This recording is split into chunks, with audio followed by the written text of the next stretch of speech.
রাজকীয় সৌদি সরকারের তাদের নীতিমালা অনুযায়ী হজ কার্যক্রম পরিচালনা করে, তদ্রূপ আমাদের সরকার আমাদের রাষ্ট্রীয় আইন ও বিধিবিধান অনুযায়ী হজ কার্যক্রম পরিচালনা ও পদক্ষেপ গ্রহণ করে থাকেন।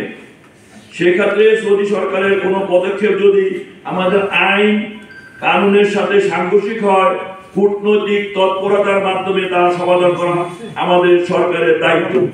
কিন্তু সৌদি আরবে আমাদের দায়িত্বপ্রাপ্ত কর্মকর্তাগণ সেক্ষেত্রে বারবার ব্যর্থতার পরিচয় দিচ্ছেন। প্রিয় সাংবাদিক ভাই ও বোনেরা, আমরা বর্তমান সংকট থেকে উত্তরণের লক্ষ্যে আপনাদের মাধ্যমে ধর্ম বিষয়ক মন্ত্রণালয়ের মাধ্যমে ধর্ম উপদেষ্টা ও প্রধান উপদেষ্টা মহোদয়ের সদয় দৃষ্টি আকর্ষণ করছি।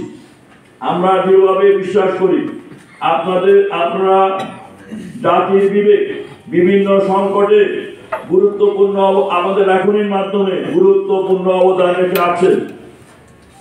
তাই আমরা চাই আপনাদের লেখনীর মাধ্যমে জাতীয় আন্তর্জাতিকভাবে তৎপরতার মাধ্যমে আমাদের প্রধান উপদেষ্টা সহ যেন আমরা আগামীতে যে ধর্ম মন্ত্রণালয় বা আমাদের সরকার যে প্রতিষ্ঠিত করেছে যে 500 কোটা থাকবে এবং সেই 500 কোটা বহাল রাখার জন্য প্রয়োজনীয় পদক্ষেপ গ্রহণ করার জন্য সুষ্ঠু সুন্দর বহাল রাখার জন্য অনুরোধ জানাচ্ছি এবং সুষ্ঠু ও সুন্দর সুশৃঙ্খল হজ ব্যবস্থাপনা নিশ্চিত করার জন্য আমাদের সরকারের সহযোগিতা আপনাদের লেখনীতে আমাদের সরকারের সহযোগিতা কামনা করছি।